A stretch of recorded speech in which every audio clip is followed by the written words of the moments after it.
Olá, estamos aqui de volta para dar continuidade à nossa aventura, dessa vez para falar sobre como as coisas acontecem no olho humano, beleza?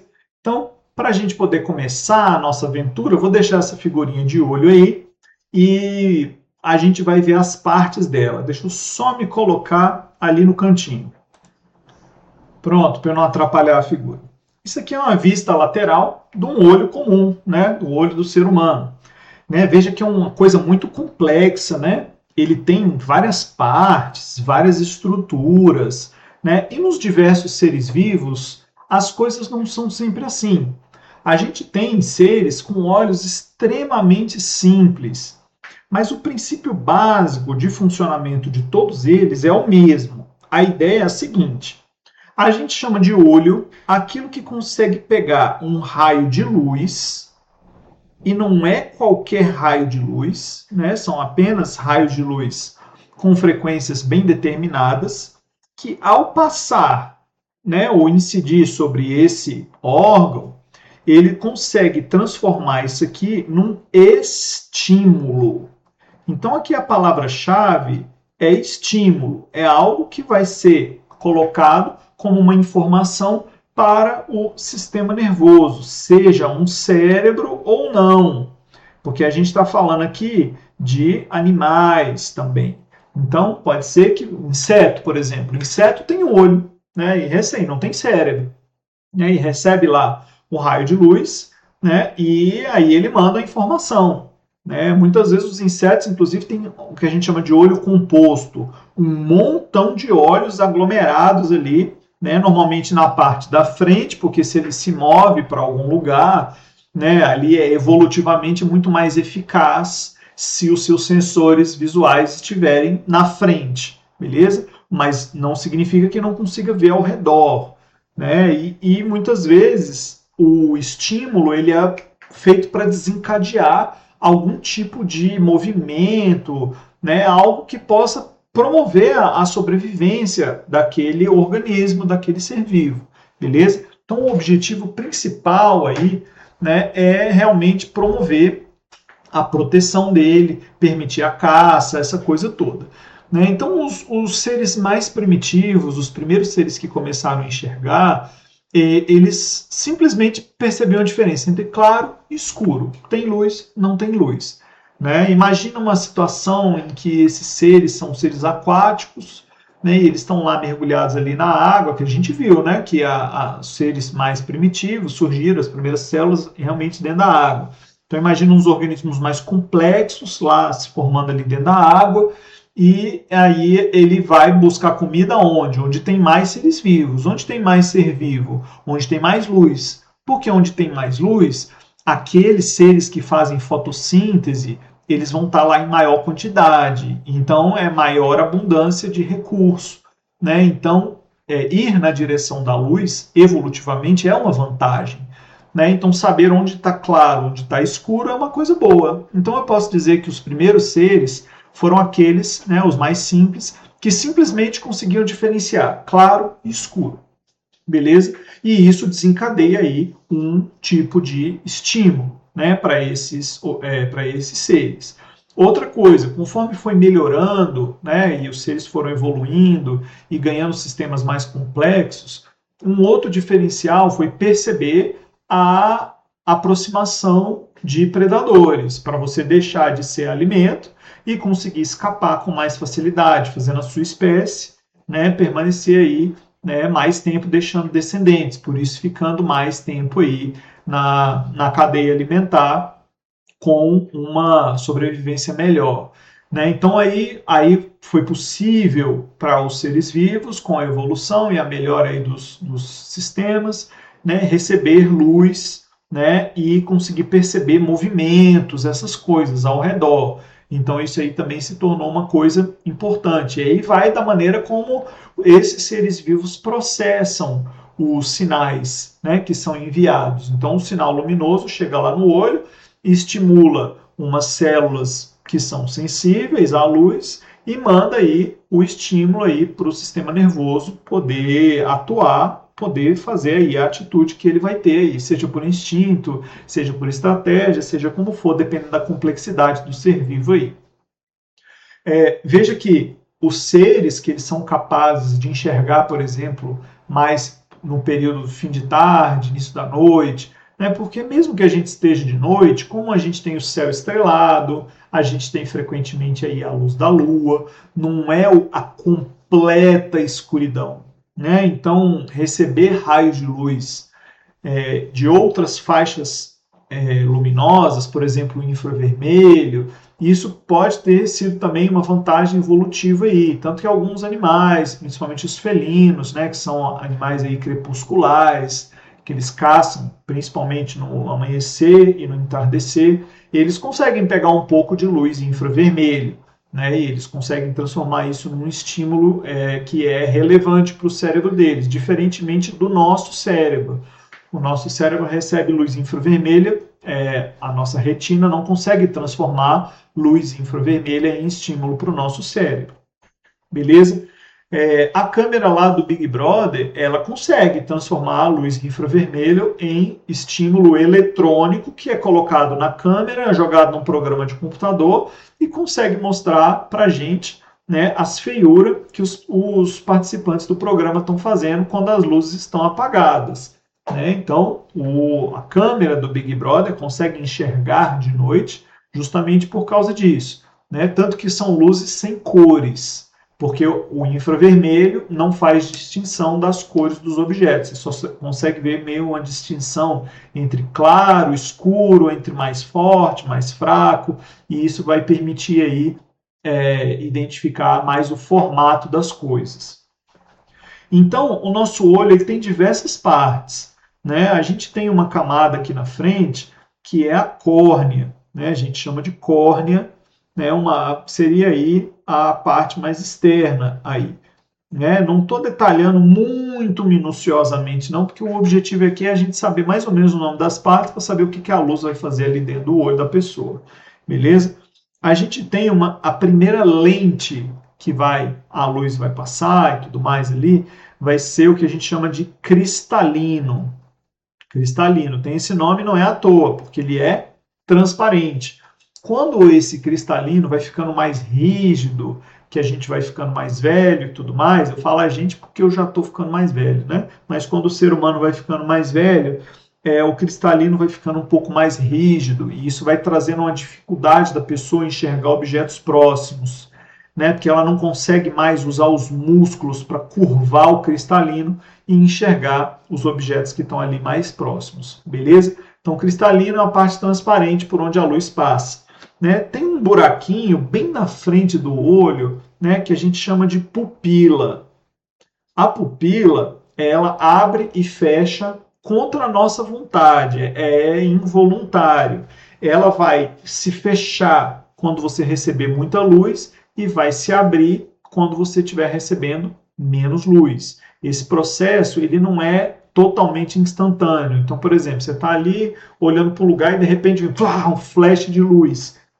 Aquilo incomoda muito os seus olhos. Né? Pode até trazer para algumas pessoas uma sensação meio que de dor, né? Com um incômodo muito profundo. Né? Tem pessoas que são mais sensíveis a isso. Né? Quando você recebe uma grande quantidade de luz, a pupila se fecha para que você consiga diferenciar, num ambiente de alta luminosidade, os diversos e diferentes estímulos. Né? Tanto que se você sai de um lugar muito iluminado, com muito sol, e entra de repente numa sala que está com as luzes apagadas, você não consegue ver muito bem o que está lá dentro, porque a sua pupila ainda está muito fechada.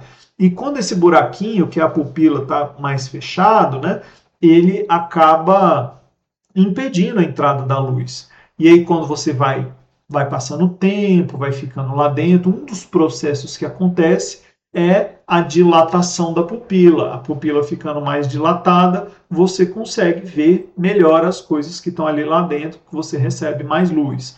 Beleza? Outra coisa que faz a pupila dilatar também é a ação aí de algumas substâncias que vêm do cérebro. E essas substâncias podem deixar você em estado de alerta. Então, em estado de alerta, a pessoa, né, sob estresse, sob risco, né? A ideia de que você precisa fugir, você precisa atacar, você precisa sobreviver, né? Quando o seu corpo está nessa situação de defesa extrema, né? Também existe aí uma dilatação da pupila, né?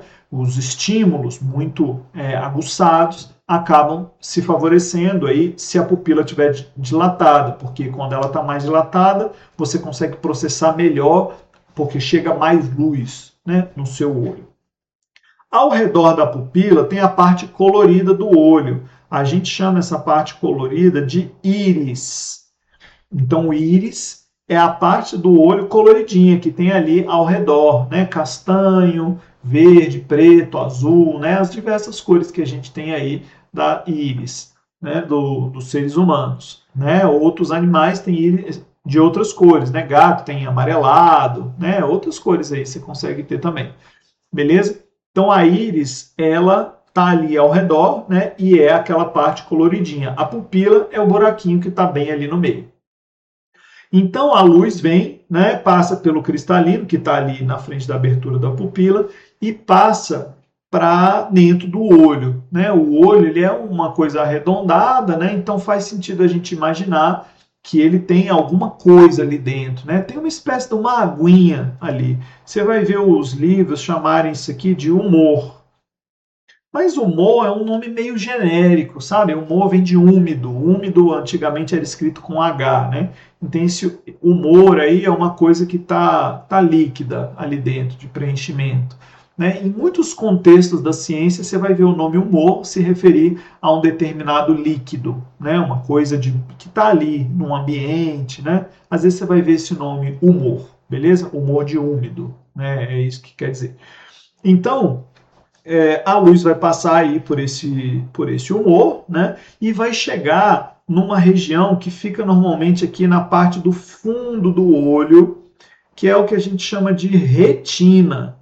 Então a retina fica lá no fundo do olho e é a retina que recebe os raios de luz e consegue transformar em estímulo que vai ser mandado para o cérebro. Né? Esse estímulo ele é um impulso elétrico, né? Então vai ter a ação aí do sistema nervoso para conseguir chegar lá. Então a gente tem aqui também, para ligar a retina até o cérebro, um nervo. A gente chama esse nervo de nervo óptico, beleza? Nervo óptico vai ser aí o nervo que vai pegar a informação de luz que veio da retina, vai transportar ela na forma de impulso elétrico para ser mandado ali para o cérebro. Tem uma coisa bem interessante, né, que o nosso nervo óptico, ele está num lugar da retina que você consegue identificar ele, né? Se você quiser fazer uma experiência bem legal. Pega um papel branco, bem brancão, né, e faz um pontinho pequeno, um pontinho assim de grafite 0,5, sabe? Só um pontinho, né? E olha para esse pontinho. Aí tu fica andando, né, com um olho só. Aí tu fica andando com esse pontinho aí bem na frente, olhando com bastante atenção. Quando você botar ele bem na frente da retina, o pontinho some. Porque aquele pontinho, né, ele se diferencia do que tem ao redor, né, por conta da luz e tudo mais ali, e aí você vai recebendo aquela informação, só que quando o pontinho está perfeitamente alinhado com o nervo óptico, o lugar onde o nervo está conectado ali, ele não é sensível, né? A retina ali não tem célula que manda, né, os impulsos exatamente naquele pontinho. É um ponto cego que a gente tem. Né? Se tiver um objeto exatamente naquele lugar e ele for bem pequenininho, você não vê o objeto, beleza? É exatamente o ponto de conexão, como se fosse o ponto onde o cabo USB conecta ali. Né? Esse ponto é o ponto de conexão do nervo óptico com a retina, beleza? A retina tem diversos tipos de células, não cabe a gente, né, fazer aqui a distinção entre elas, mas vou botar os nomezinhos porque são nomes legais, beleza? As principais células que a gente vai ter ali são os cones e os bastonetes. Cones e bastonetes. O que são os cones? Basicamente, são as células capazes de diferenciar as diferentes cores da luz, né? Normalmente vermelho, verde e azul, né? RGB, a sigla em inglês, né? Red, Green, Blue. Por que a gente chama, né, dessas três cores? Porque a luz vermelha sensibiliza os cones do vermelho e manda sinal para o cérebro. A luz verde seleciona os cones do verde e manda para o cérebro. A luz azul seleciona o cone do azul e manda para o cérebro. Né? Mas fala, e a luz amarela? A luz amarela vai sensibilizar esses três cones aí de maneira diferente. Um pouquinho mais de um pouquinho menos do outro. E esse conjunto manda para o seu cérebro uma informação que ele interpreta como sendo amarelo, beleza? Então as outras cores, elas são compostas a partir dessas três, são as cores primárias que a gente tem da luz aí.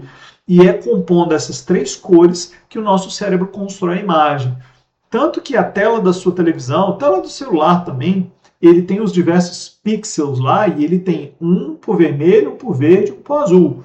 Né? Basicamente, ele forma as cores dessa forma. Hoje, como a resolução é altíssima, é muito difícil de ver isso. Mas se você pegar um conta-gota, né, e pingar na tela assim para ficar parecendo uma lente, né, e você botar a tela bem brancona, assim, você ainda consegue ver lá de pertinho, você consegue ver os pontinhos pequenininhos colocando as cores primárias para você ver. Beleza? Os bastonetes não permitem ao cérebro diferenciar as diversas cores, mas são células que fazem a gente saber a distinção entre claro e escuro.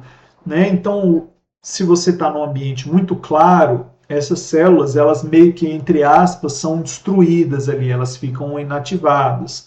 Né? E se você está numa região muito escura, vão sendo produzidas maiores quantidades aí, para o seu olho ficar mais sensível à luz, beleza?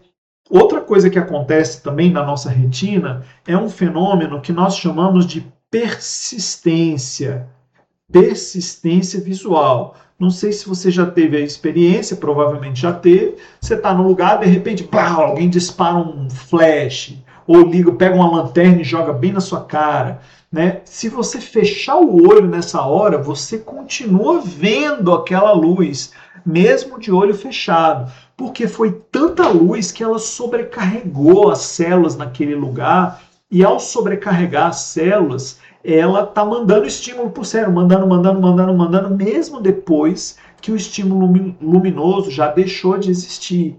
Né? A gente descobriu, até por influência do Isaac Newton, que isso é uma coisa que não tem relação com a luz em si, mas com a fisiologia do corpo humano. O Newton, ele quase ficou cego, ele é loucão, né? Ele olhava para o sol, não faça isso, porque estraga o olho, estraga, e depois que estragar o olho já era, não tem conserto, né? Mas ele olhava para o sol e fechava os olhos e via, nossa, eu continuo vendo o sol. Ele imaginava que a luz eram partículas que vinham vindo e ficavam acumuladas no olho e iam sendo absorvidas pelo organismo. Foi isso que o Isaac Newton pensou. Né? Ele não sabia da existência de célula e tudo mais. Estamos falando de um sujeito aí lá dos anos de 1600. Né? Então, Idade Média, galera. Né? Não existia nada de ciência que a gente conhece nos dias de hoje. Né? Não tinha microscópio, nada das coisas que a gente tem hoje existia ali. Então, um dos experimentos que ele fez foi isso. Ele olhava para o sol, ele ficou uma vez trancado numa sala escura para tentar imaginar direito as coisas e tal, né? Então, era época de epidemia de peste, né? Então, o Isaac Newton, ele realmente tinha tempo para fazer essas coisas e era o ideal que ele ficasse isolado para ele não se contaminar, né? As pessoas na época que se expuseram aí à peste acabaram morrendo, né? Foi uma devastação aí da humanidade durante um período muito longo aí. Né, durou aí, total aí, se pensar todo o período aí, mais de 300, 400 anos aí, em que demorou aí para a humanidade realmente aprender, né, como se defender aí desse tipo de patógeno. Mas a persistência visual é isso, né, a luz vem e ela fica um tempinho ali, e é isso que permite a gente assistir televisão. Porque a televisão ela não mostra as imagens em movimento, ela vai te mostrando vários flashes, normalmente 24 por segundo. Claro que se tu tá ligado aí, né? Tu tem um monitorzão cabuloso para jogo aí, você já sabe que ele bota mais de 24 frames por segundo aí para realmente ter aquela fluidez, aquela experiência imersiva maneira.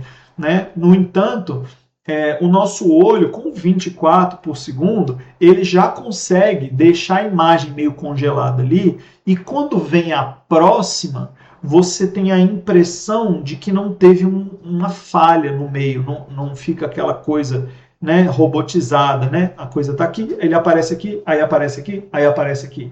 Né? Você tem a noção de continuidade.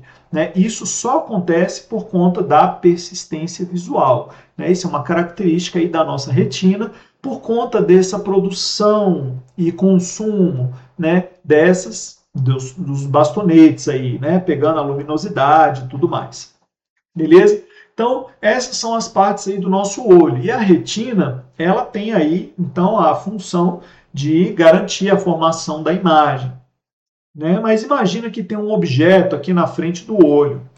Vamos limpar a imagem aqui para a gente ver. Imagina um objeto na frente do olho. Claro que eu vou botar uma vela. Né? Por que eu vou botar uma vela?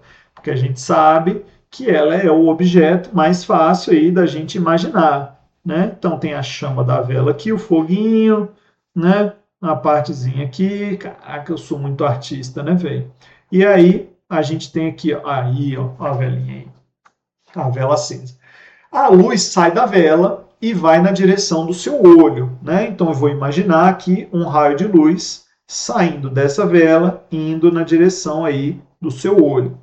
Claro que saem raios de luz para todas as direções, mas somente vai entrar no seu olho os raios de luz que passarem pela pupila.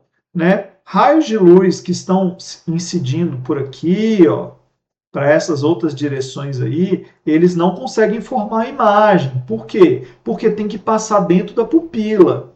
Então, os raios que estão vindo mais para baixo, mais ali, ó, eles não conseguem passar pela pupila. Somente os raios que passarem pela pupila vão formar a imagem. Agora, veja o seguinte, os raios de luz da parte inferior da vela, fatalmente, só vão conseguir formar a imagem se passarem pela pupila também. E por quê? Porque os raios de luz que não vêm na direção da pupila não formam imagem. Para formar a imagem tem que entrar no olho. Para entrar no olho tem que passar pela pupila. Então olha que interessante. Lá dentro do seu olho, a parte de baixo da vela aparece em cima. E a parte de cima da vela aparece embaixo. Ou seja, a vela no seu olho vai aparecer de cabeça para baixo. Né? A gente imita isso na máquina fotográfica, nas câmeras digitais, nas analógicas antigas também que tinham filme. Né? A gente tem essa característica. Né? Então, se você pegar aqui o corpo dessa vela aqui, eu vou pintar de propósito para dar um contrastezão maneiro aqui, né? Essa imagem vai se formar lá em cima da retina de cabeça para baixo, acompanhando aí o formato da retina. É claro que só vai dar certo isso aqui se a lente, né, que está aqui na frente, principalmente por conta do cristalino, fizer a focalização exata, né, o que nem sempre é possível. Às vezes acontece de você ter um objeto e a imagem dele acabar se formando, né, num lugar onde a retina não consegue receber bem os raios. Então eles vão meio difusos, meio embaçados. Né? Se isso acontece, pode ser por conta do tamanho do seu olho, pode ser por conta aí de uma característica refrativa aí do cristalino, ou um conjunto de todas essas coisas, beleza? Mas, basicamente, o que a gente tem é a formação da imagem um pouco à frente da retina. A gente fala que as pessoas que têm essa condição têm o que nós chamamos de miopia, beleza? Pode acontecer também da imagem acabar se formando, né, num lugar muito para dentro ali, né? E a gente vai chamar isso aqui de hipermetropia, como se o olho da pessoa fosse grande demais, sabe? Hipermetropia. E o que acontece? Né? A pessoa que tem miopia, para ela enxergar o objeto, ela tem que pegar ele e botar perto. Porque de longe fica embaçado. Né? Objetos mais próximos, a pessoa vai conseguir focalizar melhor. Objetos mais distantes, ela não vai conseguir focalizar tão bem. Né? Já a pessoa da hipermetropia é o contrário. Se o objeto está muito perto, ela não consegue focalizar. Ela tem que botar o objeto mais longe, né? E acabar, né, enxergando o objeto mais de longe. Para todas essas duas situações aqui, a gente tem correção por meio de lentes. Né? Para corrigir a miopia, você usa lentes divergentes.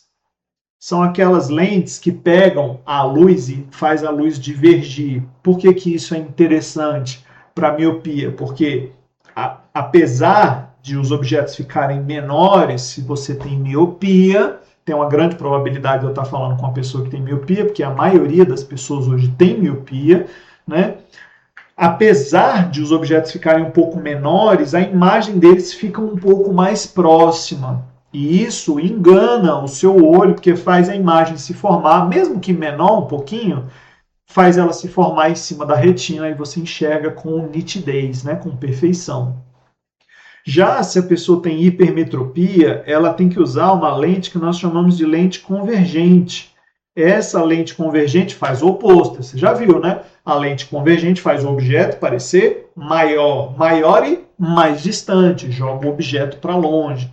Né? Tanto que as pessoas que usam hipermetropia, às vezes quando você olha para o olhinho dela, o olho dela parece ser mais gordinho, né, grandão, e o olho da pessoa que tem miopia por trás dos óculos parece ser menorzinho, né? Parece que a pessoa fica com o olho pequenininho quando ela tem o óculos aí de miopia, beleza? Isso acontece com as lentes divergentes.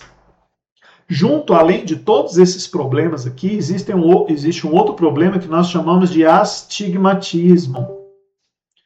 O astigmatismo é terrível, porque ele atrapalha a pessoa a enxergar de perto e de longe. Né? Normalmente ele vem de uma deformação da córnea, do olho em si, do cristalino. Eu não sei se existe uma causa específica aí para isso. Mas o astigmatismo, né? Eu escrevi errado, o astigmatismo, ele prejudica, né, a visão em todas as direções. E normalmente o oftalmologista usa lentes que nós chamamos de lentes cilíndricas para poder corrigir isso aqui. Né? Que aí ele faz a luz se deformar só na direção específica que você precisa. Né? O meu óculos, ele é um óculos de quem tem astigmatismo também. Eu posso te mostrar mais ou menos o efeito da lente cilíndrica aqui na câmera, né? Ó, você está vendo aí a câmera? Ó, eu vou rodar a lente, ó. Se você perceber, ó, parece que a lente vai deformando em outra direção, né? Peraí, deixa eu virar aqui, ó, que você consegue ver bem a deformação, né? No meu olho direito aqui fica mais pronunciado, ó. Opa, vou rodar aqui, ó. Tá vendo? Ele fica meio que deformando a imagem. Né? Isso aqui é porque a minha lente, além de tudo, né, ela tem um comportamento de lente cilíndrica. Né? Quando você roda assim, você consegue ver, ó, mais de longinho assim fica melhor. Né? Eu não consigo ver muito bem porque naturalmente eu estou sem óculos, né? Mas quando você roda a lente e vê os objetos encolhendo, esticando, é porque aquela lente tem uma componente aí cilíndrica. É difícil falar sobre o formato geométrico das lentes cilíndricas, né? Porque é muito sutil aqui no nosso olho, então a gente não consegue ver. Mas as lentes de miopia e de hipermetropia, elas são bem diferentes entre si. A lente de miopia, se você olhar ela de ladinho assim, você vai ver que ela tem a borda mais grossa do que o meio. Então, se você olhar o óculos assim de ladinho, você vai ver que o meio dele é como se você conseguisse acumular uma aguinha bem aqui, ó, como se ela fosse realmente fina aqui e grossa na borda.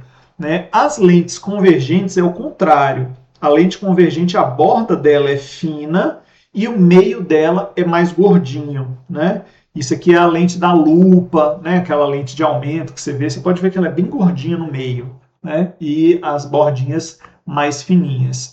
É isso que provoca o desvio da luz para fazer, né, ele convergir ou divergir, né, dependendo do caso. E essas são as situações que a gente tem aí para fazer as definições do olho humano e dos seus defeitos de visão no enfoque aí da física, da biologia relacionadas aí à formação de imagem. Beleza? Claro que esse assunto é imenso, existem diversos detalhes, curiosidades interessantes, mas a parte mais importante é realmente essa que a gente apresentou aqui. Beleza? Valeu, obrigado pela atenção, até a próxima!